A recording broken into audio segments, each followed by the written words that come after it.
Yo, so the wild card weekend is over with, and we can start with the game that we just watched. Tom Brady. Why? Tom! Tom, I used to hate on you, but I wanted to see you win this one, though. But Dak Prescott put his foot on y'all neck. That was surprising for the Cowboys to show up like this because Bucks just couldn't get nothing going, man.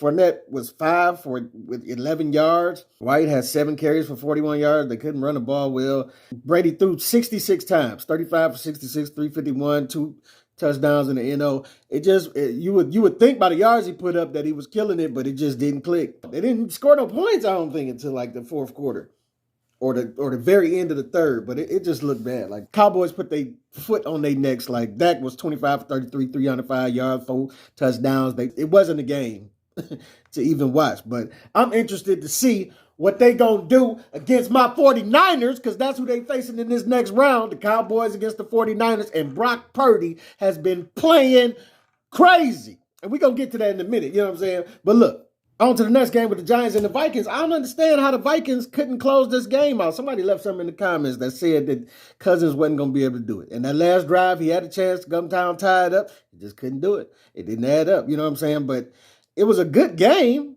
It was just Daniel Jones showed up to play. I didn't think he would. Nobody thought he would. But Daniel Jones, what he had, 24 for 35, 301 yards and 2 touchdowns. And he ran for 78 yards.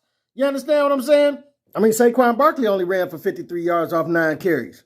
But Daniel Jones carried the ball 17 times, ran for 78 yards. Listen, they went in there and handled some business. I was surprised to even see the Giants in the playoffs. But other than that, they went in there and handled business. But we're going to see what they're going to have to do against Jalen Hurts, because you know how they've been playing all year. Now, they had a couple stumbles here and there, but they had a bye. They rested, you know what I'm saying?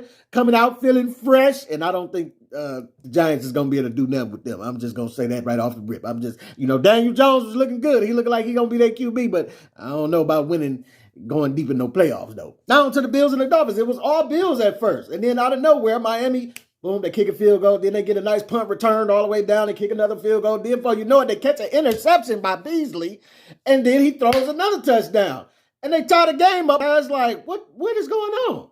But right before the half, Buffalo comes down, they show resilience and kick a field goal. But then fresh out the half, Miami makes a defensive play, forced fumble, touchdown. This game was battling back and forth. But in games like this, certain stuff you can't do. It came down to that 4th down and 1, and they got to delay a game.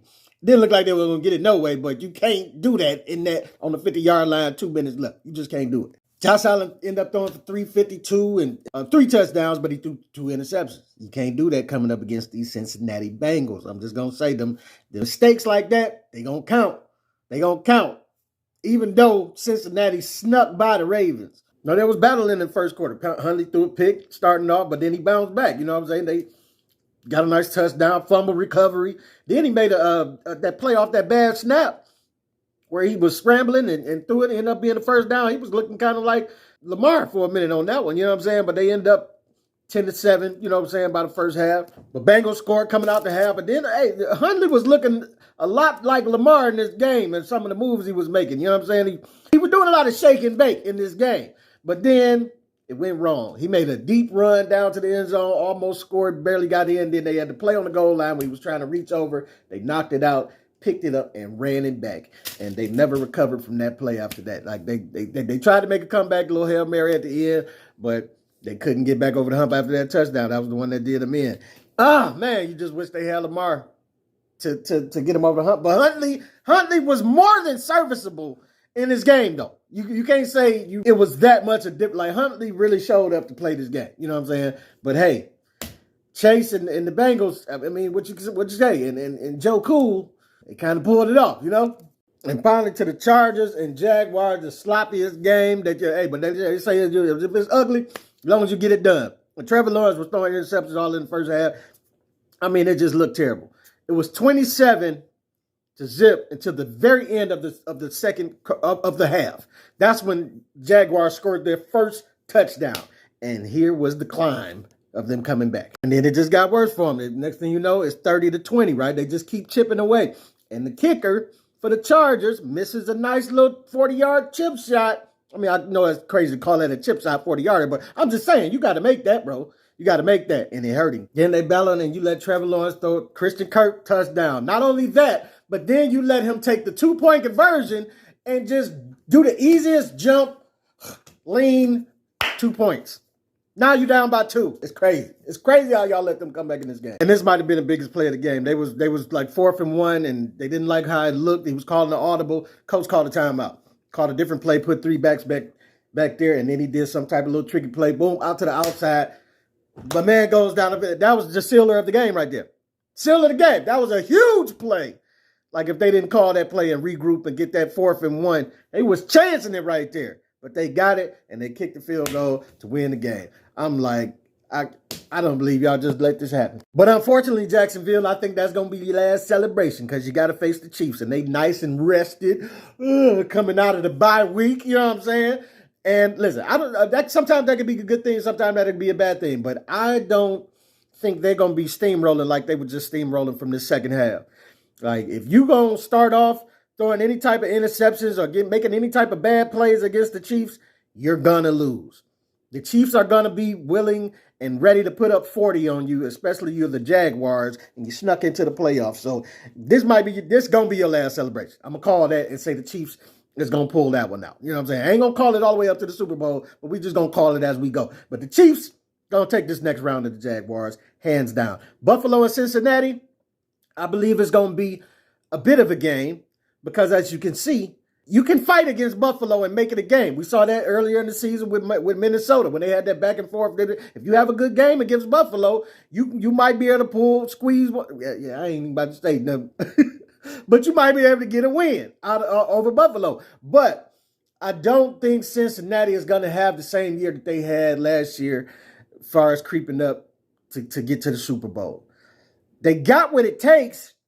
They do, but I just don't see them getting past Buffalo in this one. You know what I'm saying?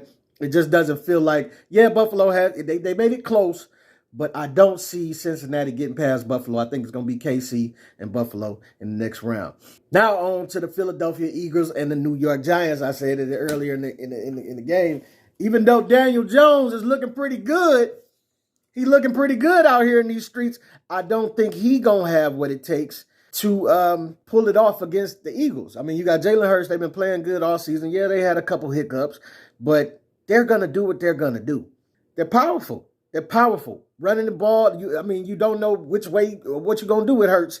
If you flustering, if you do put pressure on him, you got to worry about him using his feet and breaking loose on you. And you can see that Daniel Jones, you have to worry about this too with him. Like, you can't just count Daniel Jones out. You know what I'm saying? I definitely didn't think he was the QB for the Giants, but he's proven himself to be solidified, I believe, after this last win. But I think you're going to have to do a little bit more to put stamp your name in the sand like that, because I don't think you're getting past the Eagles, especially them coming out of, getting a nice little rest. Jalen Hurts needed that rest because he was injured too, so he needed that little rest. I think the Eagles is going to come down with the win. And down to our last game, but Brock Purdy and the 49ers is facing the Cowboys and Dak Prescott. And I think Brock Purdy and the 49ers going to pull it off. Not just because this is my squad, but Brock Purdy has really surprised me, man. Like, since that first game when Garoppolo went down, he showed a coolness about him that I did not think he had.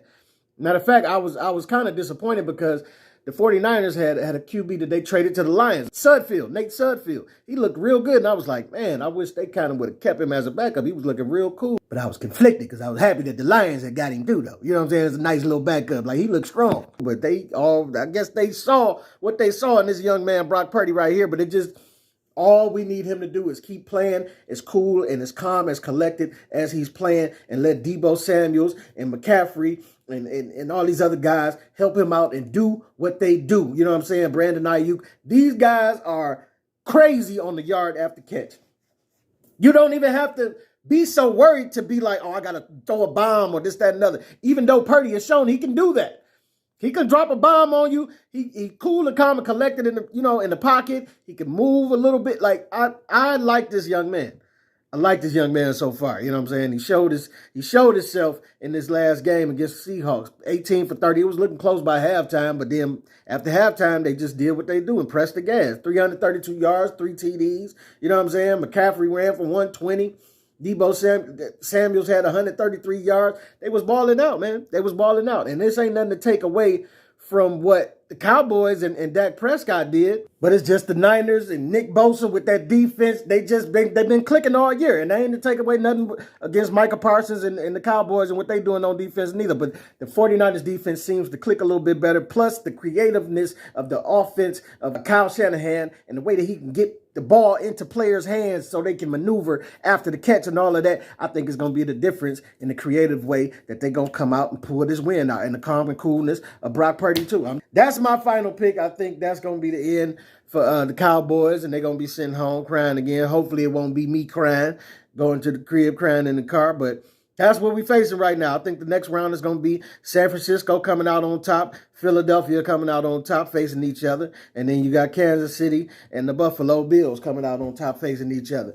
And that's what we going to have for this next round of NFL playoffs. And I ain't going to bet on it because as soon as I do, I be out here losing money out here in these streets. That's why I don't be betting, because I be losing, making the wrong picks. But hopefully my 49ers is in the game. That would have been horrible, man, if my Lions would have made it, and the Lions is turning the corner. I'm proud of my Lions, man. That would have been a hard one if they would have made it to the playoffs, because they would have had to face the 49ers, and I would have been crying in the crib, wondering which team I was going to pick. But anyway, this your boy, Pete Camp. Let me know what you think about the wild card situation now that that's over, and where we going with the NFL playoffs, and who you got as we go to the Super Bowl in these last little rounds. It's your boy, Pete Camp. Get at your boy.